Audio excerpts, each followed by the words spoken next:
I was working the night shift and was still training with my FTO. I was in phase 2 of 4 at the time.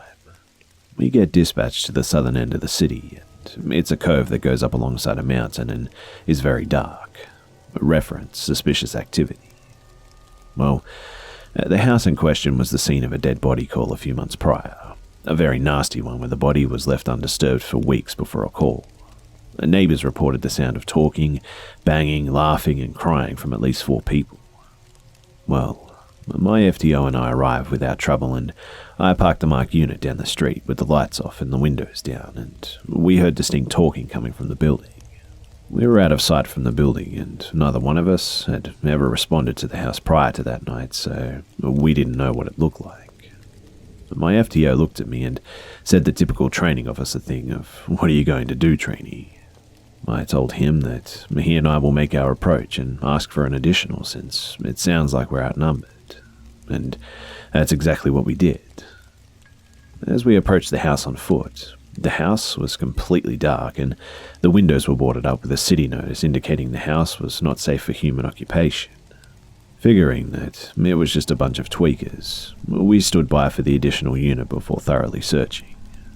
After the unit arrived, we searched the surrounding area of the house, which led into desert, but we were unable to find any footprints or people. We turned our attention back to the house and entered the building through the back. I took point and I announced our presence, and heard shuffling inside the building. I indicated to my partners that I heard shuffling, and my FTO agreed as he was by the door prepared to open it. And the smell, it was horrible. It reeked. The house was pitch black as we entered, and I turned to my left and held my position as my partner followed in. We were standing on the outline left by the corpse rotting from a few weeks prior, in fact. And none of us had been to the house before, so we were disorientated inside the pitch black room. My partner shined his light down the hallway after we secured the entryway, and he immediately started running down the hallway, telling whatever he saw to stop. My FTO and I followed suit, and we were led into the master bedroom where we stopped. My partner was thoroughly confused and told the FTO and I what he had seen. Apparently, he saw a white face, about 4'11" from the ground, just grin at him and turn around heading into the master bedroom. The room was empty though, clear of all furniture, and we searched the rest of the house and found nothing, not even an animal. Well, we exited the house and left, and about 2 hours later, we received the same call again. Again, we searched and found nothing. The next morning, we reviewed the body cam from the partner and saw what appeared to be half a face. We also reviewed the audio and found several murmurings in the background that we didn't hear at the time. Unfortunately, those videos were discarded after 180 days since the call did not lead to any arrest or public contact. But I can assure you that what we saw on that body cam, it freaked me the hell out.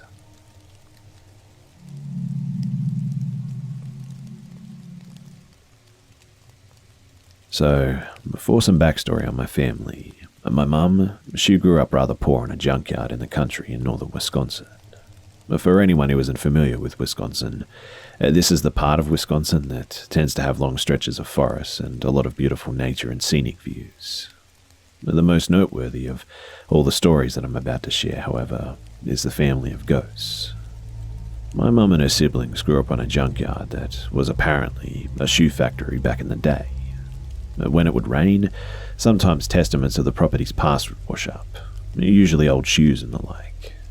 I vaguely recall my mum mentioning a fire or something to that effect for the old factory, but I'm not sure if anyone actually died, and if they did, who they were is anyone's guess.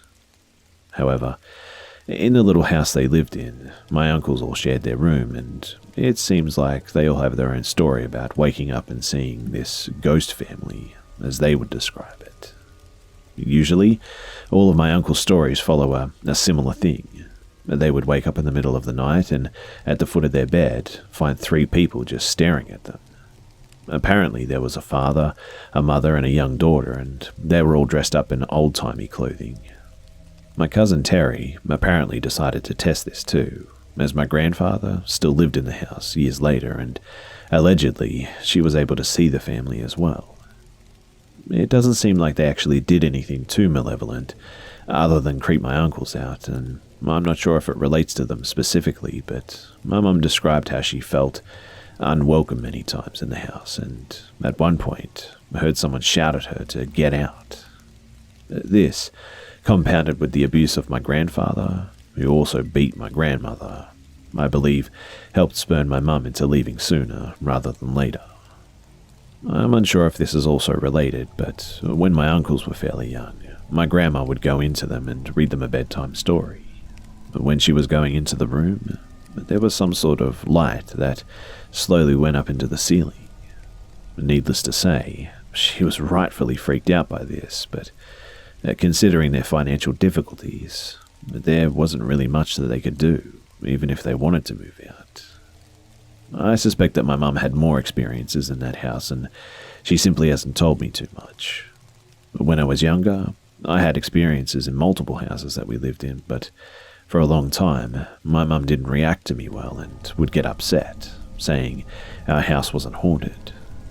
In hindsight, I'm not sure if she was emotionally and mentally prepared for the fact that she might be faced with similar experiences again.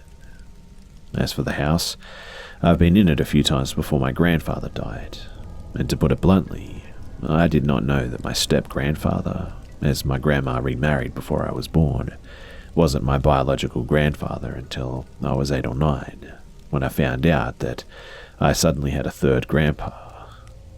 I was never in the house for too long, and I never got any particular vibes from it, but I've only ever been in the living room and kitchen for short periods of time.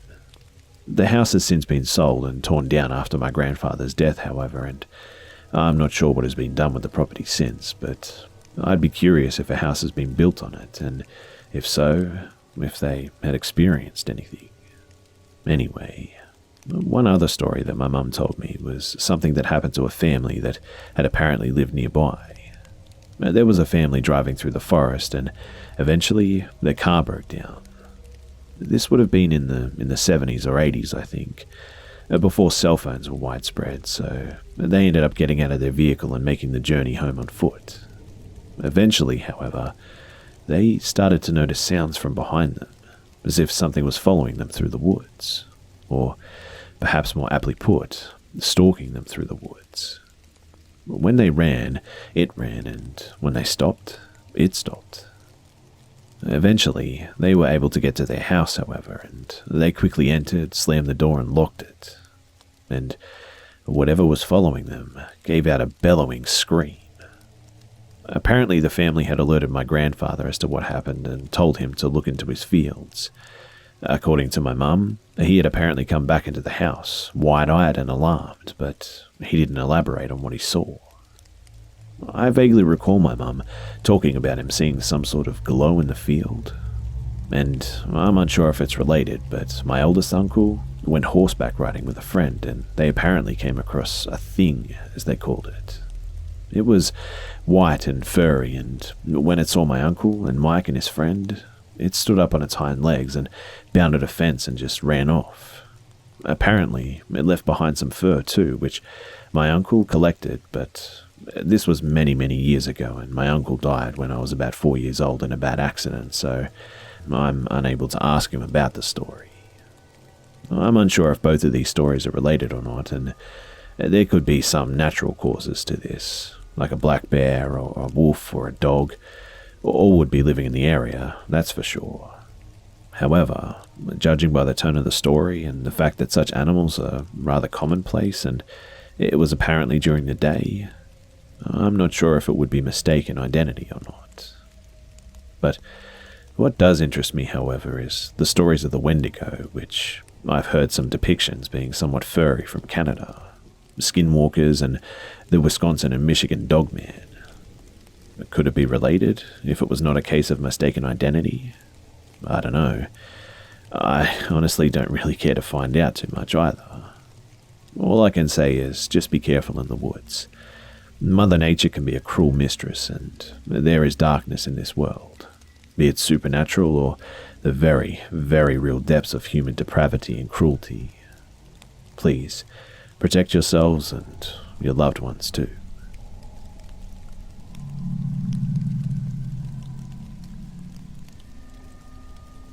I'm an environmental educator at a nature preserve, so I spend a lot of time outdoors in sometimes isolated areas. There's one area of the park that I try not to take groups of kids on anymore.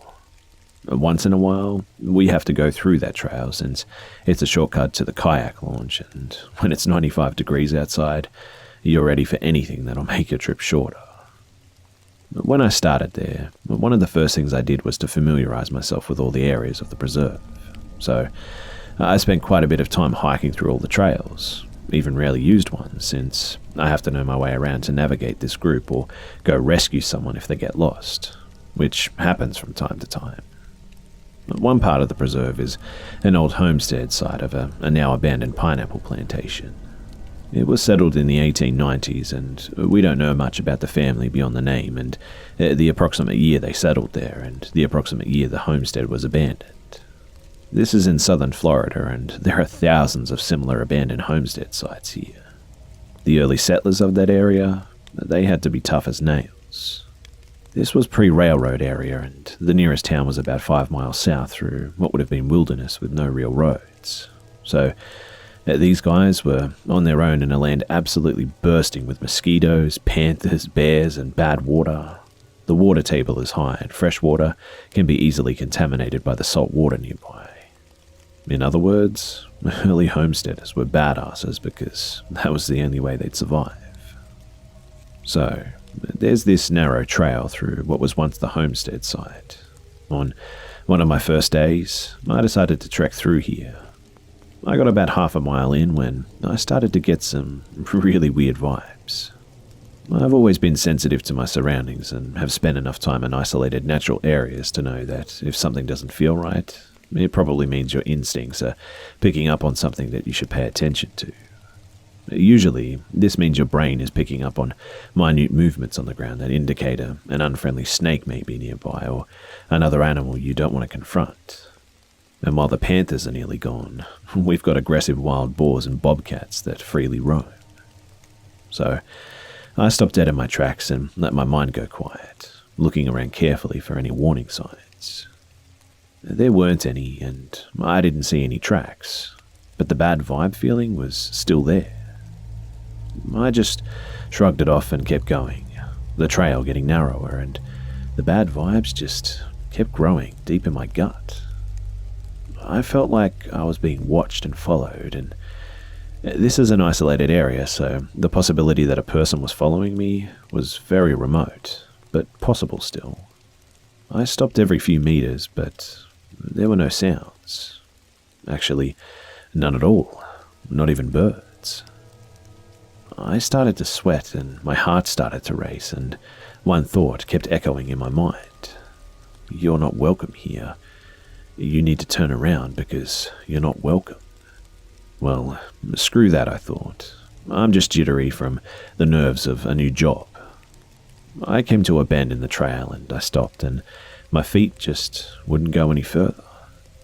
In my mind, the phrase just got louder and louder. You're not welcome here.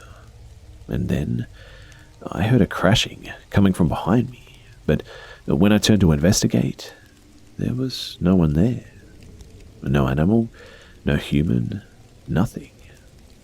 And the vegetation was sparse enough that I would have definitely been able to see something. Well, after that, I turned around and left. I put it down to nerves or me being a wimp or something and just sort of forgot about it. About a month later, though, I'm taking a camp group through the kayak launch where our kayaks await us.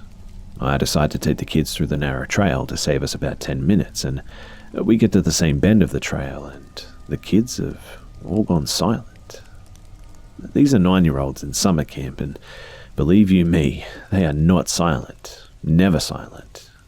But I look behind me to one kid who looks as though he's scared shitless. He says, I don't like it here, and I asked him why not. And He looked me dead in the eye and said, "I just feel like we shouldn't be here." I couldn't turn around at that point, so we hustled to the kayak launch and all was well, but we were all a little on edge. I took another group through the trail a week later, and again, the kids were silent at the bend in the trail. For that whole summer too, whenever I took the shortcut, kids would just go silent and I'd get those really bad vibes again. These days, I try not to go down that stretch of trail anymore if I can help it. Obviously, this is nothing more than a gut feeling on my end, but only a few other times in my life have I felt a gut feeling about a place that strongly. I don't know if it's paranormal related or if something else is there, and it's just really hard to describe, but it doesn't want people trespassing there, if that makes sense. As far as I know, no one's ever been hurt there, but it seems to make everyone feel the same way. Like you're not welcome.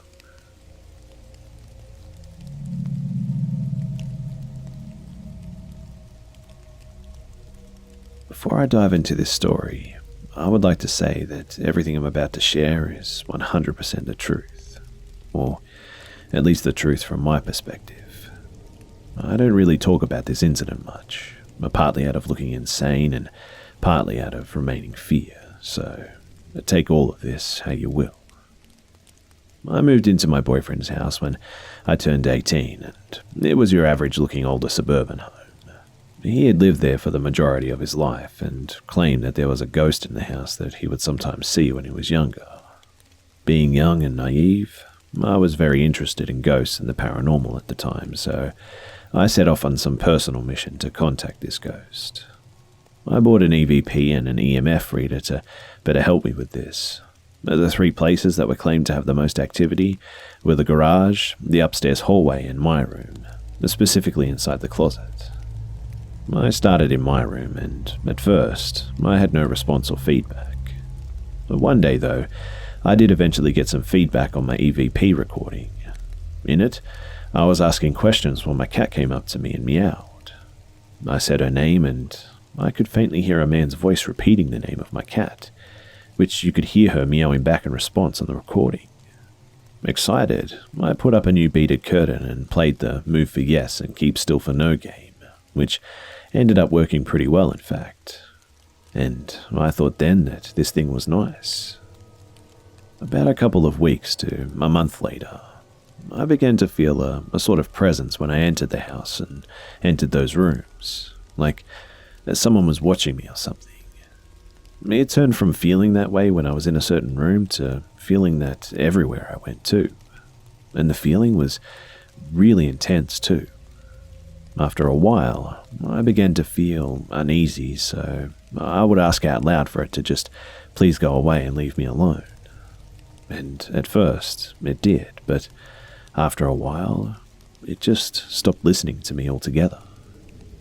I don't know how things escalated the way they did, but it started with small things, like hearing footsteps walk around upstairs at 3 and 5 a.m., hearing small knocking sounds every once in a while, and even noticing that one chair was moving to a specific spot every night. Usually, most people would brush it off and just try to ignore it, but I kept talking about it and taking such interest into the weird things that were happening in the house that I kind of became obsessed. But one day, I was with a group of friends in our garage and I saw it for the first time. It wasn't what I expected it to look like, though. It appeared in the doorway as a brown yellowish murky color as it started walking toward me. I looked around me to see if anyone else was noticing it too, but no one seemed to. The murky blob stopped right next to me and I could feel an intense sense of dread and fear running through me. It's one thing to have this happen when you're alone, but it's another when you're surrounded by people who just don't see it and you feel helpless. I began trying to calm myself with my thoughts, telling myself that it was okay and I was safe. But then, it looked like the blob was beginning to surround me. Everywhere I looked, all I could see was that brown-yellow color. And then, I began hearing a an audible whisper in my ear saying things like, "You're not safe and just give up." Honestly, at that moment, I felt like I was going insane or maybe had schizophrenia or something. But after that, the activity, it just got worse. I stopped sleeping in my room and began sleeping in the same room as my boyfriend because anytime I slept, it felt like someone was watching me sleep. Things began moving a lot more too, and friends that came over would lose things like wallets and find it 2 weeks later out in the open, where we had already searched dozens of times, mind you. I would leave the room just to come back to find the couch cushions and pillows thrown all over the living room floor. The shower head would move by itself, even when guests or friends came over. People would tell us about seeing a shadow person following them in the hallway, but sometimes it was also claimed to look like a little girl or a black dog. Some people even claimed to see the brown-yellow blob like I once saw, which I must admit made me feel a little bit better about myself, knowing that I wasn't completely crazy. Most people just stopped coming over altogether because they were just so scared of whatever was in this house. But the fear only seemed to make it stronger. The nightmares began shortly before our roommates moved in. Sometimes, before I would go to sleep, I would also faintly see a shadow of a person at the end of my bed. I would then get these dreams that a man was chasing me or sexually assaulting me. And I would then wake up to really dark bruises on my inner thighs and arms, almost like someone had grabbed me really hard. Our roommates were a newly married couple, and they began sleeping in the place that I used to call my room. After a few weeks, they began telling us about the activity going on, such as feeling like someone was watching them sleep and even hearing knocking or banging on their walls. Whatever was in that house, it did not like the guy and it targeted the girl as well. One of the craziest moments that I ever witnessed was when I watched a wine glass get thrown at the guy. Luckily, the glass didn't break, but it was enough to freak us all out.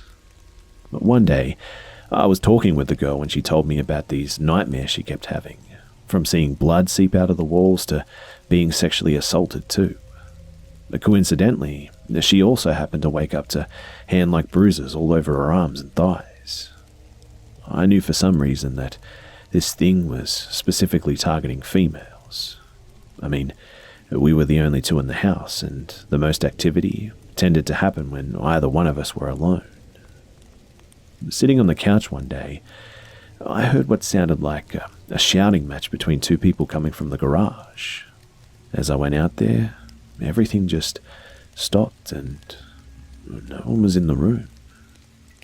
I decided to check in the attic because it kind of sounded like it was coming from there too, and as I did, this intense "get out" continued to repeat over and over in my head until I felt uneasy and just left. And that's when I think I figured it all out. The places in the house with the most activity all coincidentally had attic access doors. Everyone in the house also decided to just stop talking about it, mentioning it, or altogether thinking about it or giving it attention. And that's why I was really scared to share this story for the longest time. We began to realize that it seemed like fear was making it stronger, but it's hard to not be afraid when all you feel is dread whenever it came around. I asked my boyfriend's mum if we could get a priest to bless the house or something, but she said that the house had already been blessed once before, and one time was all that was necessary. So I bought some sage and acquired a bottle of holy water. I sprinkled the water and burned the sage, but all that seemed to do was piss it off more. I mean, I could feel it right behind me the whole time that I was burning the sage. It was following me through every room, and the activity continued to just get worse afterward. The banging would get louder, and the objects moving seemed to get a lot more violent. One time in particular, I was in my bedroom playing on my laptop when I felt that intense "someone's watching me" feeling. I continued to look at my computer screen, just telling myself to ignore it, when I watched the door slam shut harder than I had ever previously seen before. And the nightmares only got worse, along with the feeling of being followed and seeing shadow people in the hallway, all because I made the mistake of messing with it in the first place. In the end, our roommates ended up moving out a few months later, and the activity just never ceased until the day we moved out. I had dealt with those horrible nightmares and things for over a year when we just finally decided to move. And I'm confident that that thing is still in that house, and I promised myself that I would never even walk by that place again. A family with a child currently live there now, so, man, do I hope everything is okay for them. But I wouldn't be surprised if that house goes back up for sale within the next year or so.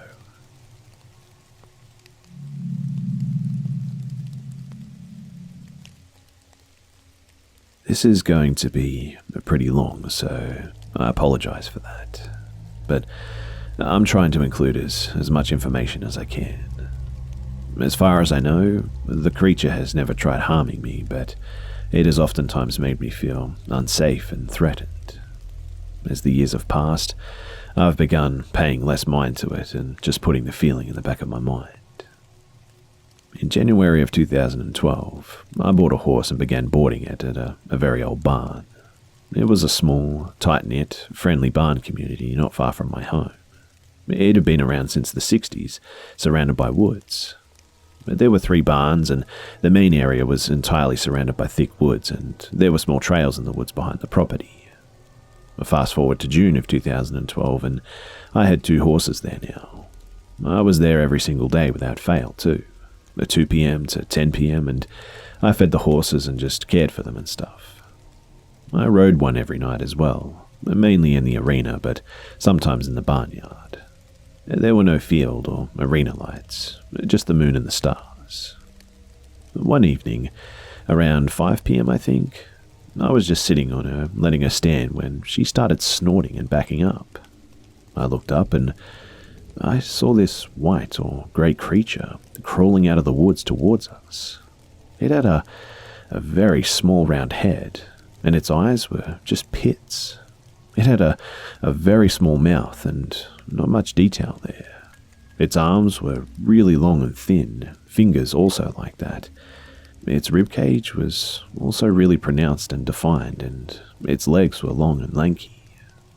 Its movements were really jerky, not smooth and fluid, and it slowly jerked out to us when my horse just turned and bolted out of the arena. She's a dead broke, calm and well-mounted horse who never spooked before this. I mean, she's a stubborn old mare, but not spooked.